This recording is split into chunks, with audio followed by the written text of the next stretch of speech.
Under the spotlight, Jeremy performed a repertoire of feats that would fill the seats of the Cat's Meow every Friday night.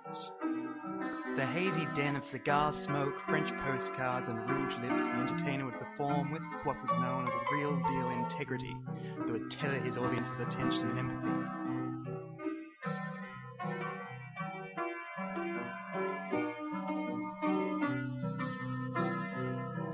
Not a word was spoken by the performer, yet his audience felt glued and stimulated by the observations of life he evoked through movement. It was almost like he wasn't showing them, but merely unlocking feelings they themselves had locked away in their own subconsciousness.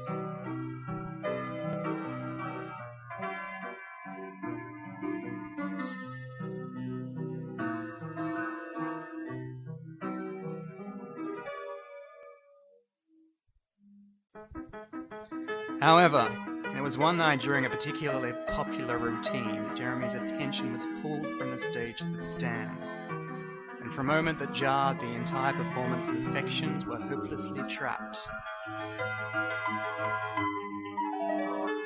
At the end of the act, he immediately left the dressing room to pursue that elusive personality that had so gripped his attention with such profundity.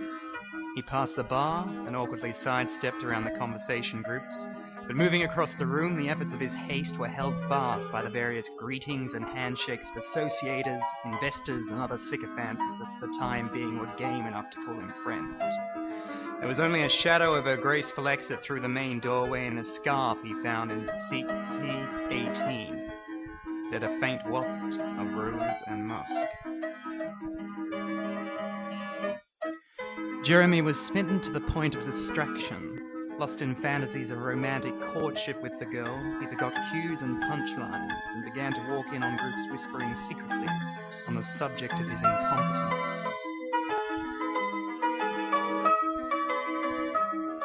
After 2 months, there was no return of the woman, and as Jeremy's confidence wavered, so did the crowd's. As Jeremy identified that the performance was growing stale due to his lack of focus, he decided to rewrite scenes in the hope that closeness to the material would be a foundation to a more honest and empathetic connection to the tiring viewer. This proved to be a further futility. They were alienated by the new routines, confused by the new subject matter, and ultimately felt insecure at the possibility there was some joke they weren't able to understand. Eventually, his frustration reached a peak, and after an alcohol-influenced confrontation with the head of the venue, Jeremy's act was closed. Leaving the Cat's Meow, he began his journey in search for the girl in the crowd. He felt a severe sense of disorientation at being stripped of what he had known so well. He asked as many people as he could that were at the show that night of her appearance, checked every club and restaurant in town, ranging from the rich to the unsanitary.